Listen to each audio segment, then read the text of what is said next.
Un petit bidon, mon pépère. Christopher Froome à pied. Mais quelle image du tour. On n'a jamais vu ça. Aïe aïe aïe, attention Philippe, vous nous faire rappeler. Allez mon grand, t'es grand aujourd'hui, t'es grand. Chapeau. Eh bien bonjour à toutes et à tous et bienvenue dans Chasse Patate, le podcast qui décrypte l'actualité cycliste. Aujourd'hui on va passer en revue les principales courses de ces dernières semaines, le Tour de la Provence, le Tour des Alpes-Maritimes et du Var, le Tour d'Algarve ou encore le Tour d'Andalousie, et on va se concentrer notamment sur 3 coureurs qui ont été très en vue, Nairo Quintana, Remco Evenepoel et Jakob Fuglsang. Ensuite on parlera un petit peu de la place du contre-la-montre dans ces courses par étapes, on fera le point sur les mondiaux sur piste qui se dérouleront cette semaine à Berlin en Allemagne, et on va finir ce podcast avec le petit traditionnel quiz. Et pour parler de tout ça, j'accueille avec grand plaisir nos spécialistes du groupe Eto. Tout d'abord Brice, salut Brice. Bonsoir à tous, bonsoir à toutes. On est également avec Bertrand, salut Bertrand, je sens que tu vas être content de parler d'Evenepoel. Salut Mathieu, et avec grand plaisir. Et on finit avec Anselme, salut Anselme. Salut tout le monde, j'espère que vous allez passer un bon moment. Toujours la même rengaine, Anselme. Tout est prêt, c'est parfait. Attention à l'attaque, chasse patate, c'est parti.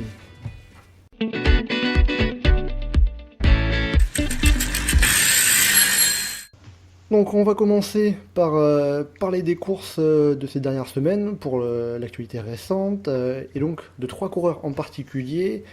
Nairo Quintana a remporté 2 courses pour sa reprise, le Tour de la Provence en s'imposant au Chalet Reynard sur les flancs du Mont Ventoux, et le Tour des Alpes-Maritimes et du Var. On a également Remco Evenepoel qui s'est imposé sur le Tour d'Algarve et Jakob Fuglsang sur le Tour d'Andalousie. Donc, ce qu'on peut dire, c'est déjà de manière globale, tous ont dominé avec au moins une victoire d'étape à chaque fois, mais selon vous, lequel des 3 a été le plus impressionnant ? Bertrand ? C'est compliqué dans le sens que pour moi, il y en a 2 vraiment qui se détachent du lot, et c'est simple, c'est Quintana qui a été quand même stratosphérique sur le Ventoux, enfin sur la première partie du Ventoux, c'était tronqué, cette montée.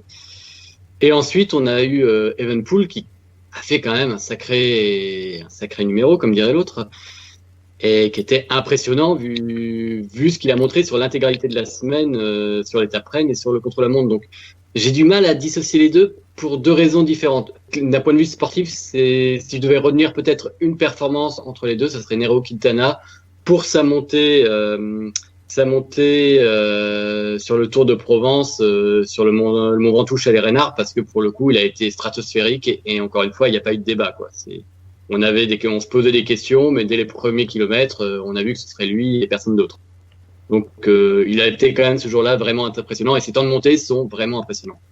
Alors, on rappelle que Nairo Quintana devance, il a mis 1 minute 28 à ses poursuivants au Chalet Reynard, donc un sacré écart. Alors, il a décroché le record de la montée du Chalet Reynard, sauf que ce qui rend la chose un petit peu tronquée, et il faut quand même le signaler, c'est que d'habitude la montée du Chalet Reynard se poursuit jusqu'au sommet du Ventoux, et auparavant elle se terminait même dans la vallée. Brice, toi, est-ce que tu trouves également que c'est Nairo Quintana qui a été le plus impressionnant ? Alors il y a 2 points. Nairo Quintana, c'est pas un coureur qui moi me fait forcément rêver. Son attaque sur le Mont Ventoux en direction du Chalet Reynard, pour moi, m'a été complètement bluffante. Elle m'a laissé vraiment le cul par terre, si je peux me permettre cette expression, autant par sa violence et autant par son élégance. Et c'est vraiment quelque chose que je n'avais plus retrouvé ou plus vu chez ce coureur depuis pas mal d'années. Donc il y a vraiment cette performance-là qui est à mettre en avant, évidemment.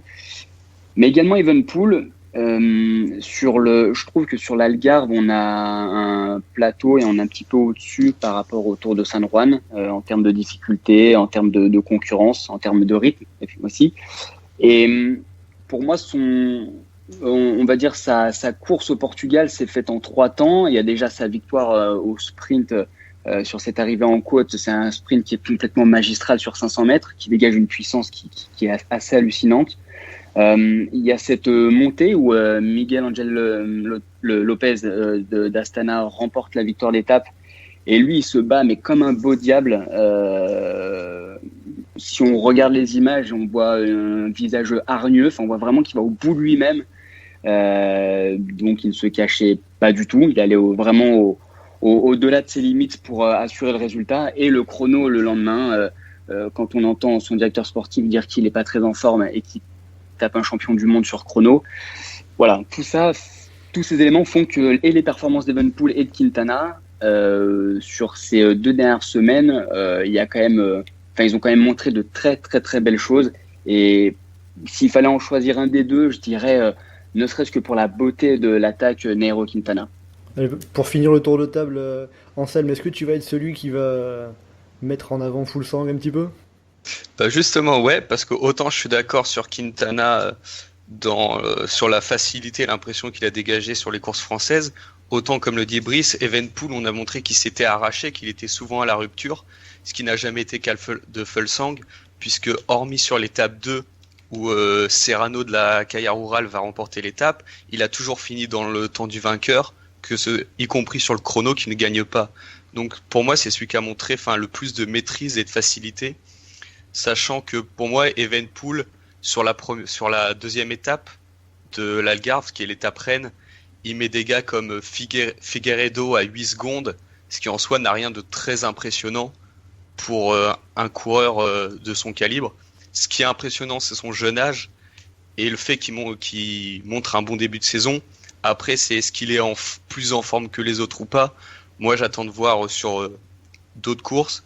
Mais pour moi, je sortirais au contraire Quintana et Fuglsang plus que Evenepoel sur ce triptyque de course.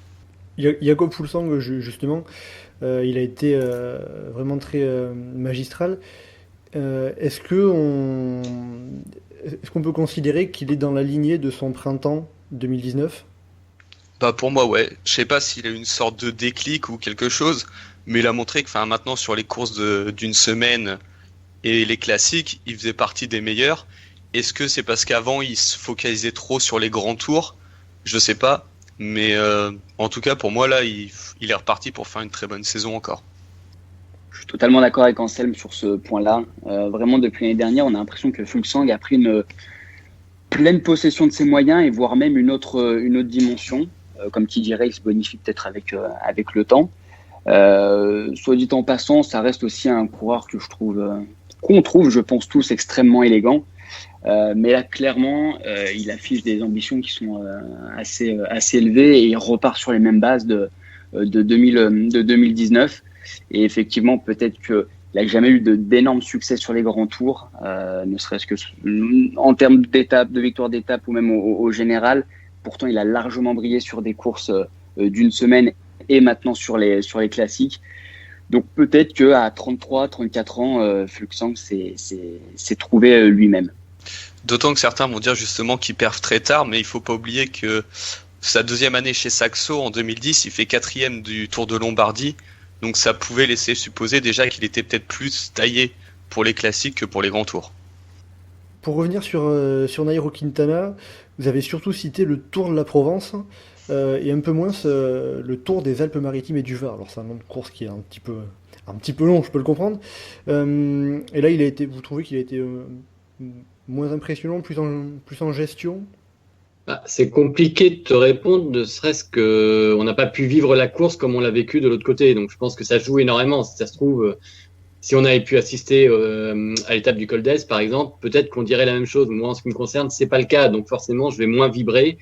Alors si tu regardes les résultats, les temps sont impressionnants, mais c'est compliqué d'en tirer des conclusions définitives par rapport à une course qu'on a pu voir et dont on a pu véritablement sentir tout le déroulement. Donc je sais pas trop quoi dire de cette course en fait, à vrai dire. C'est vrai que le Tour du Haut-Var et des Alpes-Maritimes, ça a été un petit peu tronqué pour nous les suiveurs, même compliqué à vivre cette course par juste un live écrit sur Internet. Si on peut se référer seulement à ce que disent les concurrents directs de Nairo Quintana, notamment les Thibaut Pinot ou Romain Bardet, voire même Richie Porte, à l'unanimité, ils disent que leur son de cloche, c'est que Nairo Quintana, en ce début de saison et notamment sur cette course dans le Var, était au-dessus du lot et quasiment intouchable sur ces 3 arrivées au sommet. Et il faut le signaler, et Quintana l'a assez mentionné, ce qui est plutôt très positif, une équipe Arkea Samsic au niveau pour son leader, en tous les cas, sur ces courses-là. À la rigueur, s'il faut retenir quelque chose du Haut-Var, c'est plutôt une bonne forme de Romain Bardet qui finit au niveau de Porte et qui rassure quant à son niveau, contrairement à un Thibaut Pinot qui lui semble vraiment en retrait par rapport à l'année dernière. Justement, Thibaut Pinot, est-ce que son début de saison n'est pas inquiétant? Parce que là, il disait, après l'arrivée au Montfaron, il disait tout simplement, j'ai pas le niveau, j'ai pas les bonnes sensations. Est-ce que c'est peut-être la préparation qui a pas été la meilleure pour lui? C'est compliqué parce que finalement, le stage à Tenerife, il avait fait l'année dernière, il avait fait un bon Tour de Provence et un bon Var derrière. Donc, c'est toujours pareil, hein, on est en février, est-ce qu'il est temps de s'inquiéter? J'ai envie de te dire non. Après, ce qui est plus embêtant, c'est qu'on risque de le voir assez éteint sur Paris-Nice. Mais bon, peut-être que d'ici 2 semaines, il retrouvera la forme, c'est à voir. Mais de là à s'inquiéter, on sait que les échéances les plus importantes, même s'il y a Paris-Nice, c'est quand même plutôt juin-juillet. Donc non, on va pas s'inquiéter. Par contre, ce qui est sûr, c'est que le coureur est un coureur qui est un peu grognon à la base et qui n'aime pas être mis dans la difficulté comme ça. Donc, plutôt à la rigueur positif que ça le fasse râler et qu'il ait envie justement peut-être de s'améliorer à ce niveau-là. Donc non, je suis pas inquiet en ce qui me concerne. Je pense qu'il faut vraiment pas être inquiet concernant Thibaut Pinot. On est seulement au mois de février. Évidemment, on veut tous et on attend tous qu'il casse la baraque sur chacune des courses auxquelles il va se présenter. Il faut qu'on prenne notre mal en patience, donc pas d'inquiétude, même si évidemment c'est jamais très agréable de le voir un petit peu loin des meilleurs. Ça viendra. Il y a juste un point, et ça, ce sont des faits, et ce sont des chiffres qui peuvent pas être, on peut pas passer outre. Les données qui ont été produites par Thibaut Pinot en termes de watts sur l'ensemble du Tour de la Provence sont quasiment identiques, voire similaires à celles que Thibaut Pinot déployait à la même période de la saison dernière. Donc, c'est-à-dire que sa préparation n'est ni moins bonne ni meilleure. Son état de forme est selon les chiffres, resterait au même état que l'année passée. Simplement, c'est que le niveau de ses équipiers, de ses concurrents, et le niveau des courses ont pris un petit degré supplémentaire par rapport à la saison dernière. Ouais, je suis d'accord avec Brice là-dessus. Enfin, quand on sait que Quintana, déjà, il arrive dans une nouvelle équipe, on sent qu'il veut montrer qu'il est encore là, et il arrive sur les courses. Je sais pas s'il est plus en forme que d'habitude, mais sachant qu'on sait qu'il avait visé le championnat de Colombie quand même, donc il doit être sur une fin peut-être de phase d'entraînement, plus qui arrive avec Paris-Nice derrière. Donc on sait qu'il est un minimum en forme. En soi, Pinot, il est pas catastrophique. Il est dans les 10 sur les 2 épreuves. C'est juste Quintana qui est vraiment au-dessus. Et puis Bertrand, tu nous parlais du stage à Tenerife. On sait de toute façon, on sait bien qu'un an sur 2, c'est pas parce que tu fais le même stage, la même préparation tous les ans que tu seras forcé, le résultat sera le même. Donc, il n'y a pas, pour moi, nécessité de s'inquiéter tout de suite. Ces échéances, on le connaît, elles sont plus loin dans la saison. De toute façon, son objectif à Thibaut Pinot, c'est le Tour de France. Ce qu'on va attendre de lui, c'est qu'il soit là sur le Tour de France. Et j'ai envie de vous dire, s'il gagne le Tour de France, mais qu'il fait rien avant, moi, je signe direct. Hein. Il n'y a pas de souci là-dessus. Alors, pour revenir un petit peu sur les courses qui se sont passées, du côté du Tour d'Algarve, ça a été assez serré, quand même, autour de Remco Evenepoel, même s'il a explosé la concurrence sur le contre-la-montre. Est-ce que vous avez sinon un autre coureur à signaler pour ses performances? Moi, c'est l'ancien Dan Martin qui m'a fait plaisir. Le fait de le revoir sous ses nouvelles couleurs, de le voir à l'attaque. Personnellement, j'avais misé Dan Martin sur l'arrivée en côte où Miguel Ángel López s'impose. Il a l'air plutôt en forme.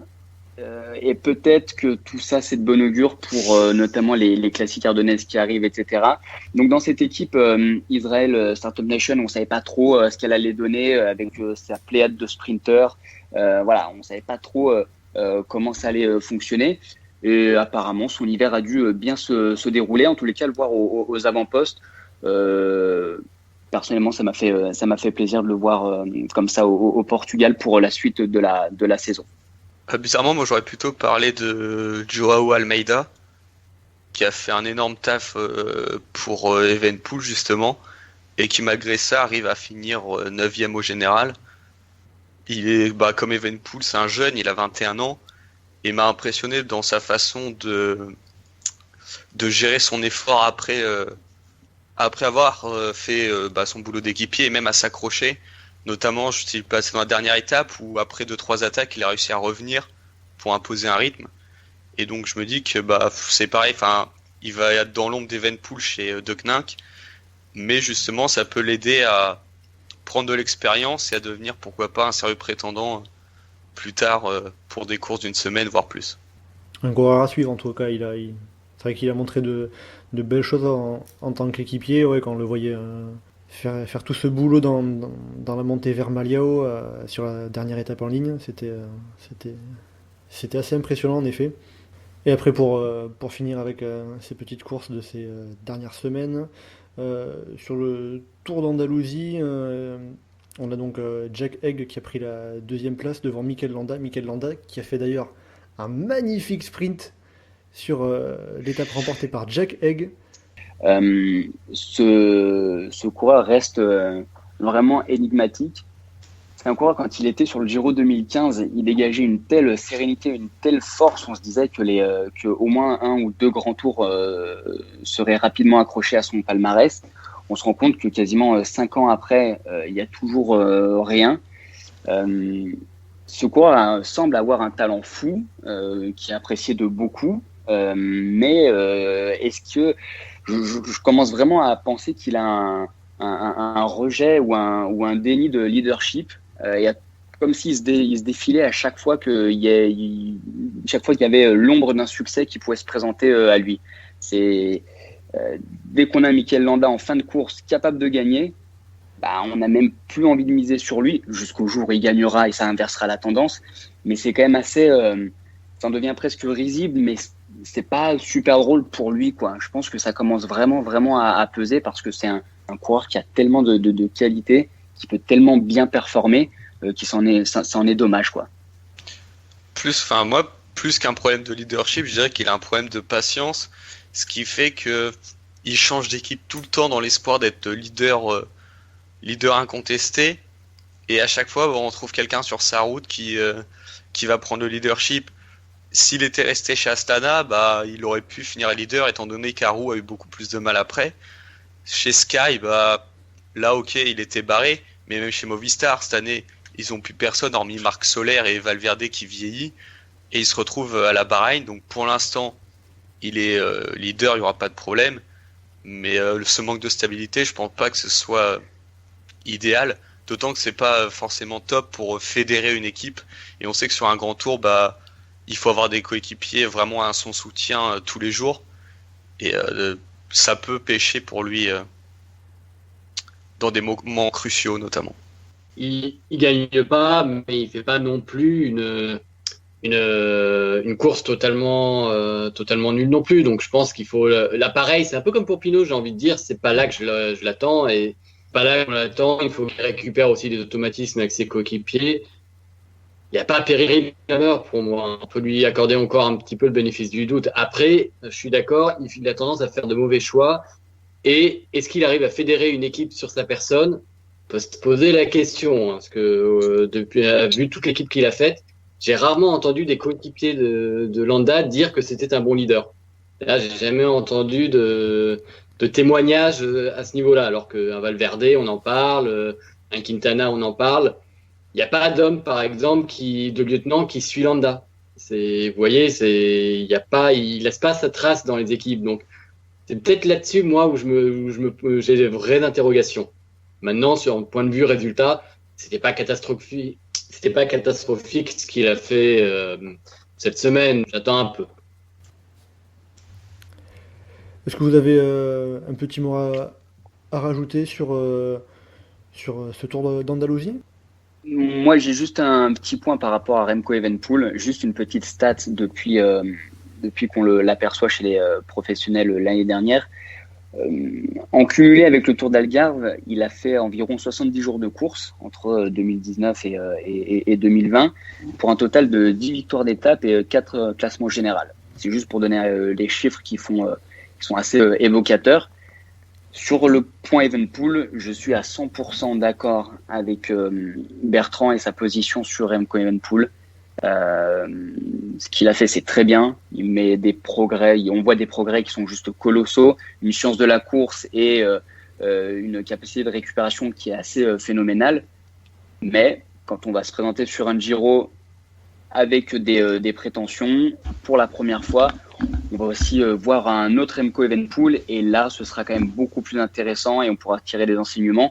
Même s'il fait une 30e place ou une 40e place, son comportement en course, on dira long sur la suite qu'on pourra donner à Remco Evenepoel sur des épreuves d'une semaine, ou 2-3 semaines sur des grands tours. Et d'ailleurs, justement, Remco Evenepoel qui cette année se testera sur un grand tour avec le Tour d'Italie. Où est-ce que tu le verrais, toi, Brice, sur le Tour d'Italie? Podium, peut-être? Ah non, moi je ne crois absolument pas, mais peut-être que je me trompe, je ne crois absolument pas à un Evenepoel jouant avec les favoris. Je le vois comme un coureur qui a une classe incroyable, qui va débuter sur un tour à 20 ans, et avec tout ce que cela va engendrer sur 3 semaines. C'est pour ça, moi, même s'il finit 30, 40, 40e, peu importe, on verra ses capacités sur 3 semaines. Il aura encore 10 ou 15 ans pour les travailler, mais je le vois absolument pas se battre pour la victoire finale, ni même pour un podium ou un top 5. On pourra en reparler en mai au moment où viendra le Tour d'Italie. On verra s'il saura te faire mentir ou si tu auras raison au final, du coup, Brice.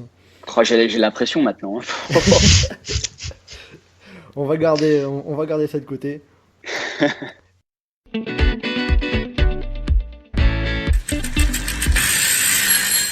On va aborder le sujet des contre-la-montre. Donc la semaine dernière, après le Tour de la Provence, Anthony Roux regrettait l'absence de contre-la-montre au programme de la course. Il y en a eu un en Algarve et en Andalousie, mais il n'y en a pas eu aussi bien au Tour de la Provence qu'au Tour des Alpes-Maritimes et du Var.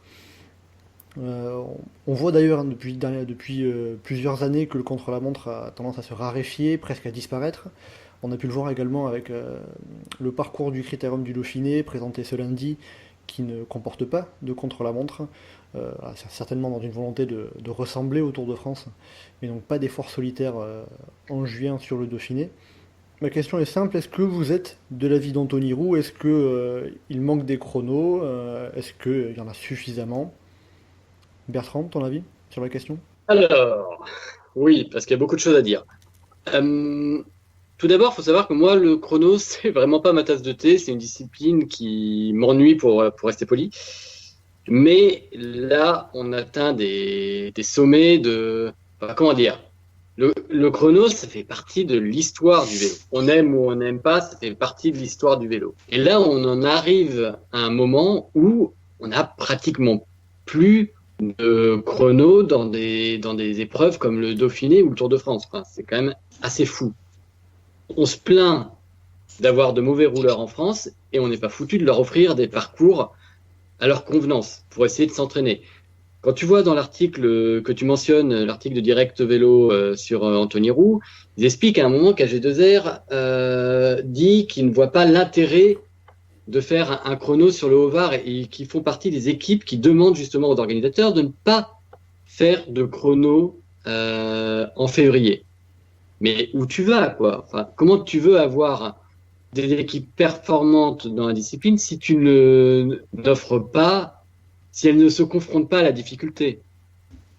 Et moi, c'est vraiment un truc qui me sidère et je trouve que là, on arrive à un niveau où c'est déraisonnable. Alors, du coup, heureusement que le Giro ne tombe pas dans cet écueil et qui propose un tour où au moins les rouleurs, mais qui n'iront pas parce qu'il y a les JO et il y a le Tour de France, les principaux rouleurs vont manifestement privilégier le Tour de France, ce qui est un peu paradoxal d'ailleurs. Mais voilà, enfin j'ai dit beaucoup de choses, mais moi je trouve que là, oui, Anthony Roux a clairement raison, et j'ai du mal à concevoir qu'on puisse ne pas lui donner raison en fait finalement, vu le point où on est arrivé. Je suis un petit peu plus mitigé par rapport à ce que dit Bertrand, pour plusieurs raisons.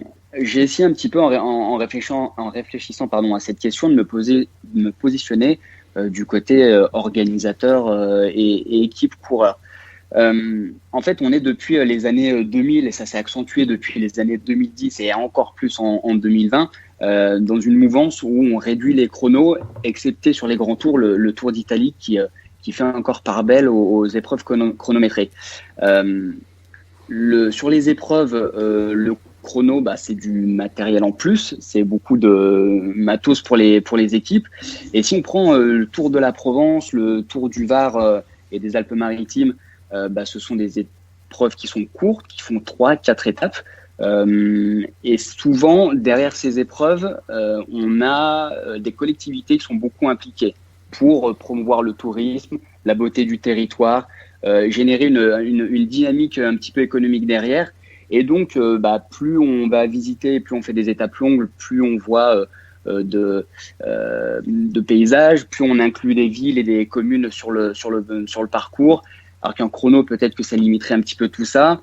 On a aussi très bêtement des contraintes de circulation. On sait que sur ces épreuves-là, les routes ne sont pas nécessairement privatisées à 100%. Elles sont soit bloquées partiellement, soit quelques heures. Donc ça permet de vite libérer les automobilistes et la circulation pour que ça roule. Donc en fait, effectivement, on touche à l'essence même du vélo, mais pour les grands tours, ce serait peut-être un petit peu plus questionnable que le Tour de la Provence et le Tour du Var, comme le mentionne Anthony Roux.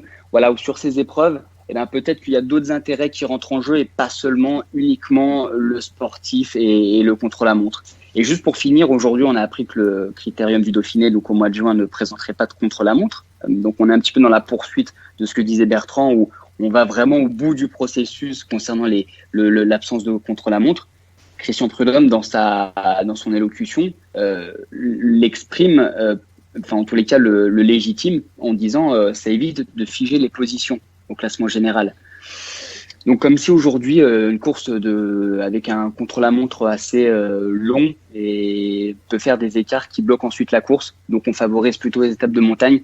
Enfin, c'est un petit peu la logique en tous les cas à l'heure actuelle.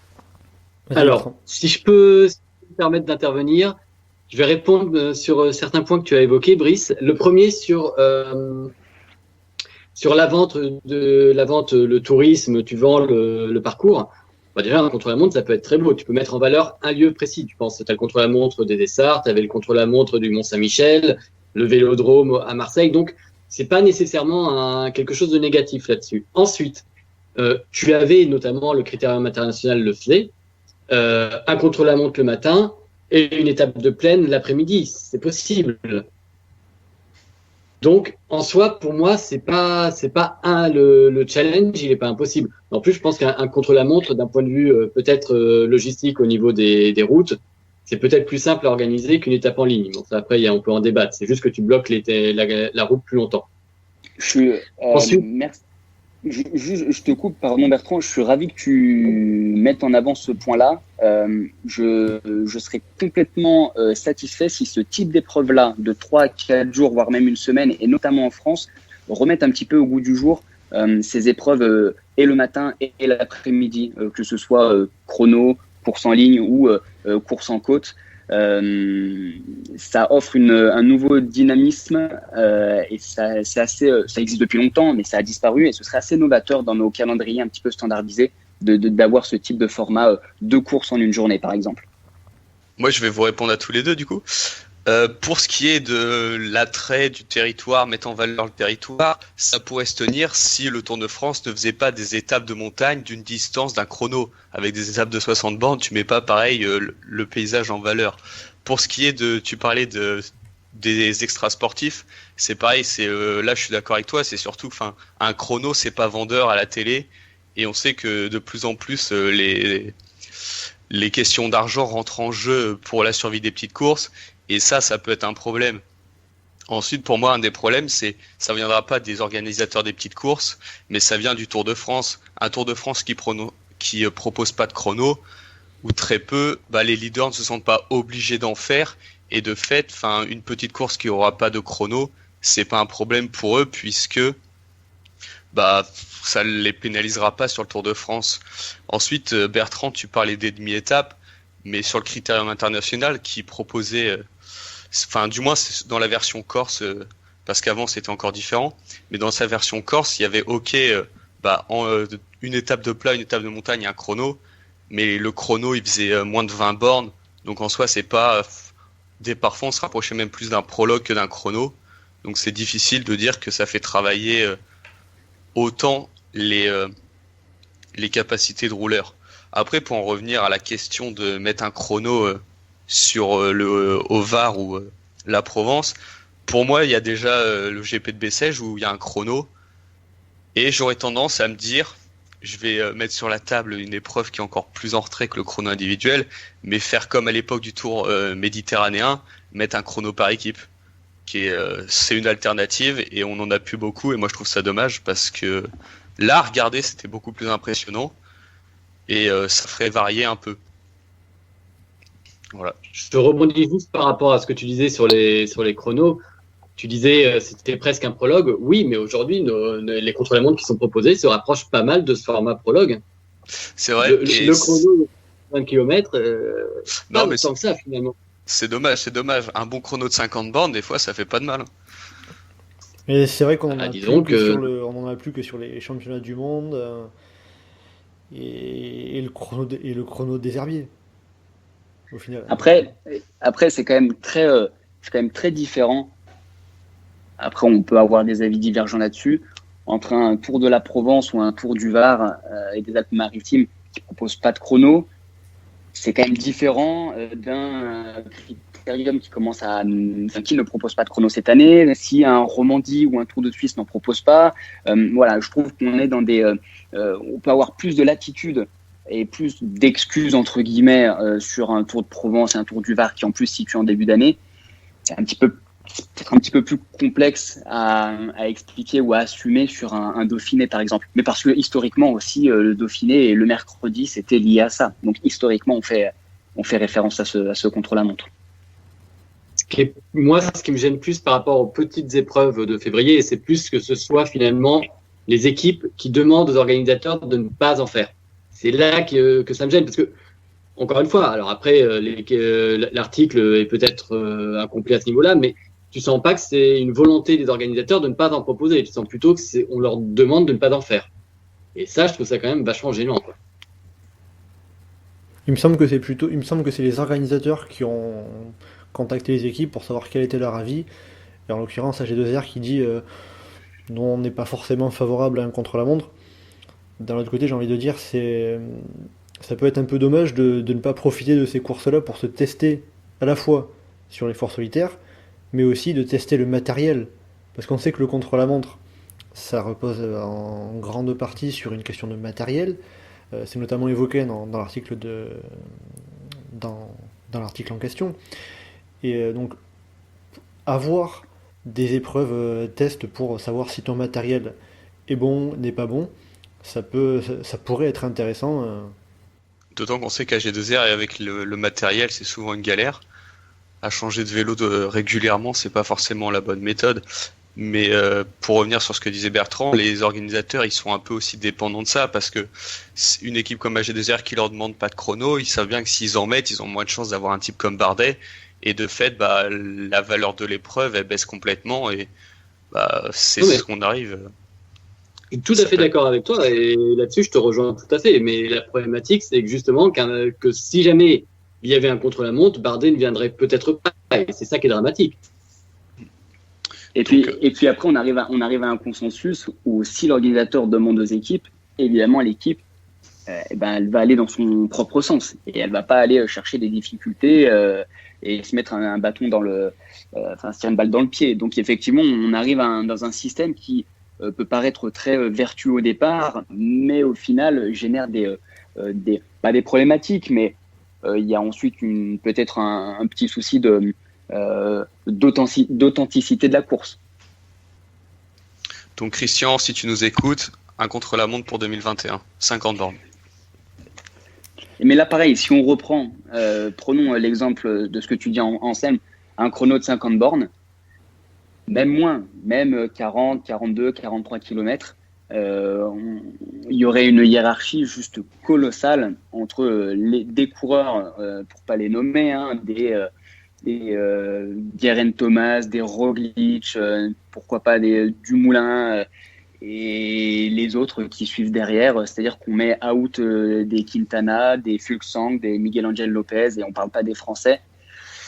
Donc voilà, on est un petit peu dans cette fameuse bataille, quoi. Oui, mais pourquoi il y aurait cette différence? C'est parce que aussi les gens, ceux dont tu as parlé, les Quintana, les Bardet, tout ça, peut-être qu'ils bossent moins cet exercice-là que les personnes qui sont performantes. Donc, pourquoi les pénaliser? Enfin, là, c'est un peu la prime à celui qui bosse pas le sujet. Alors, j'exagère un peu, bien entendu, parce que c'est très facile pour moi de dire ça, du fin fond de mon canapé, comme dirait l'autre.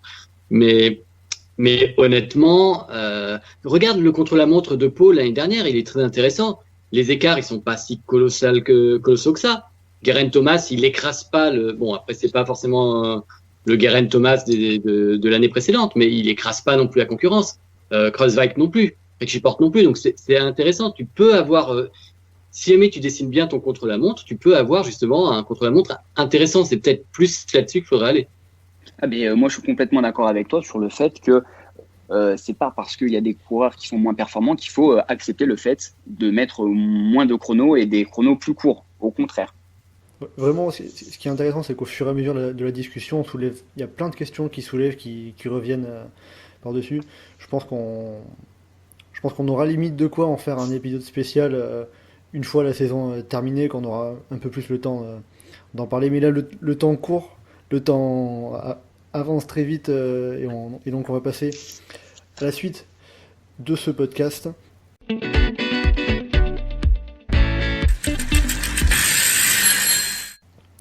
Avant de passer au quiz, pour finir, je vais vous faire un petit point sur donc les championnats du monde de cyclisme sur piste qui vont avoir lieu cette semaine, de mercredi à dimanche à Berlin, et surtout les principales chances françaises, les coureurs et coureuses français engagés à Berlin. Alors, l'an dernier, pour rappel, les Français avaient remporté un titre avec Quentin Lafargue sur le kilomètre.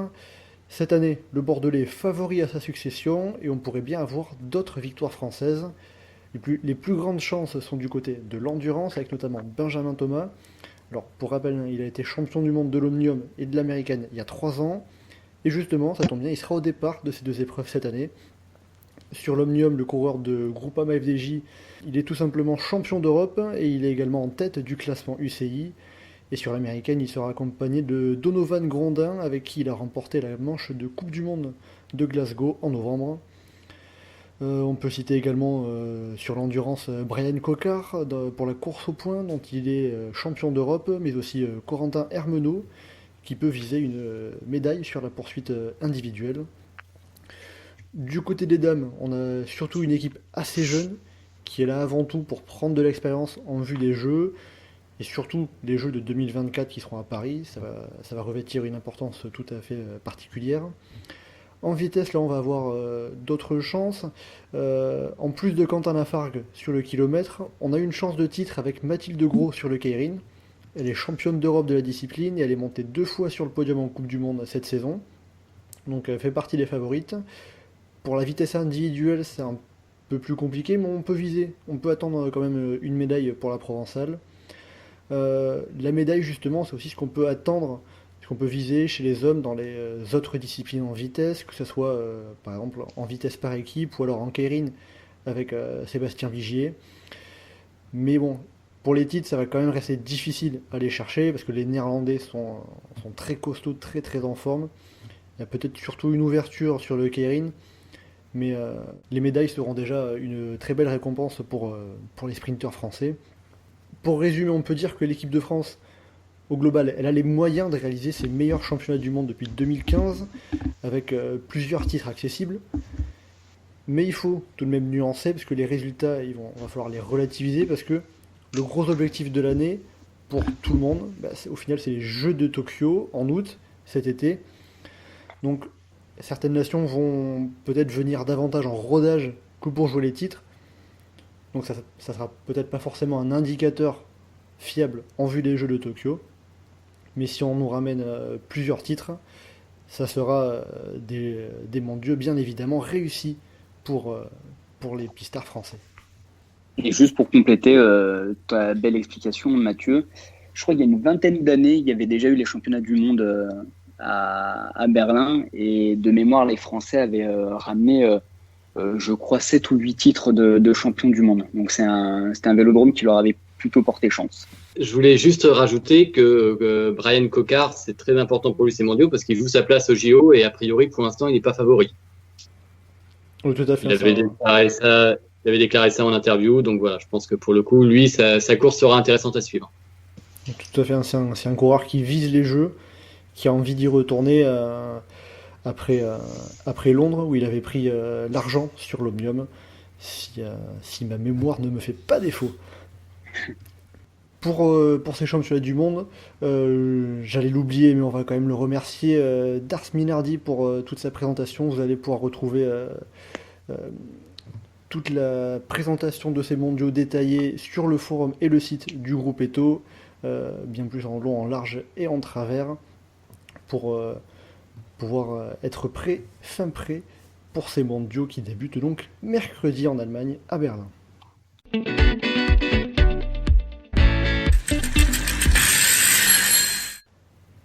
Et donc on arrive à la fin de ce podcast, et qui dit fin de podcast dit petit quiz, avec les questions préparées par notre ami Dars Minardi. Alors, est-ce que vous êtes prêts ? J'ai 3 questions sous la main, mais c'est toujours assez relevé, vous allez voir. Vous êtes prêts ? On attend. Allez alors. Une des courses de ce début de saison, c'était le Tour de la Communauté de Valence, qui a eu lieu au début du mois de février, mais la course n'a pas toujours porté ce nom-là. La course a été créée en 1929 et a changé et a adopté son nom actuel en 1984. Est-ce que vous sauriez me retrouver le nom originel du Tour de la Communauté de Valence ? Beaucoup trop vieux pour moi. En passer par Wikipédia, ça va être dur. Eh bien, à l'origine, lorsque le Tour de la Communauté de Valence a été créé en 1929, il s'appelait le Tour du Levant. La course a gardé son nom pendant plusieurs décennies, avant d'adopter donc la terminologie Tour de la Communauté de Valence ou Tour de la Communauté Valencienne en 1984. On va revenir en France avec le Montfaron, qui est revenu sur une course cycliste la semaine dernière avec le Tour des Alpes-Maritimes et du Var. Dernière fois qu'on l'avait vu sur une course, sur une course professionnelle, c'était en 2014. Mais le Tour de France, lui, n'y est passé qu'une seule fois au Montfaron en 1957, pour une étape qui reliait Cannes à Marseille. Est-ce que vous sauriez me trouver le coureur qui est passé en tête ? Et petit indice, il a gagné ensuite l'étape à Marseille. 57. T'aurais bien dit Moncoutier, mais j'imagine que c'est pas lui. Moncoutier, c'est un peu plus tard. C'est un peu plus tard, même si il s'est imposé au Montfort, hein, tout à fait. Non, bien sûr. Non, aucune idée. Eh bien, c'est Jean Stablenski. Jean Stablenski, qui était équipier de Jacques Anquetil et qui s'est imposé à Marseille sur la 12e étape du Tour de France 1957 et qui est passé en tête en échappée au sommet du Montfaron ce jour-là. Et enfin, on va finir avec le Tour du Haut-Var, une nouvelle fois. Depuis 2009, le Tour du Haut-Var, devenu aujourd'hui le Tour des Alpes-Maritimes et du Var, c'est une course par étape, mais jusqu'en 2008, c'était une course d'un jour qui se déroulait pendant le week-end. Et donc, par le passé, quelle course d'un jour également se déroulait le même week-end que le Tour du Haut-Var dans la zone géographique provençale ? C'est pas la classique Haribo? Eh ben si, tout à fait. La classique Haribo qui reliait Uzès et Marseille. Uzès avec l'usine Haribo. L'usine Haribo. La classique Haribo donc, qui s'est déroulée entre 1994 et 2006. Et bien voilà, c'est tout pour ce petit quiz. Nous sommes à la fin de ce podcast. Là, je voulais vous remercier de nous avoir écoutés. Et surtout, n'hésitez pas à partager ce podcast, à le commenter, mais aussi à le liker sur les réseaux sociaux et les différentes plateformes. On se retrouve d'ici une dizaine de jours pour aborder Paris-Nice, pour présenter un petit peu la course au soleil qui s'annonce avec une start list très chargée. Et d'ici là, vous pouvez bien évidemment nous retrouver sur les différentes plateformes du groupe Eto, Twitter, Facebook, Instagram, mais aussi le site et le forum. Vous connaissez la formule. Merci de nous avoir écoutés. On se retrouve donc dans 10 jours pour le prochain épisode. Salut! Salut! Salut!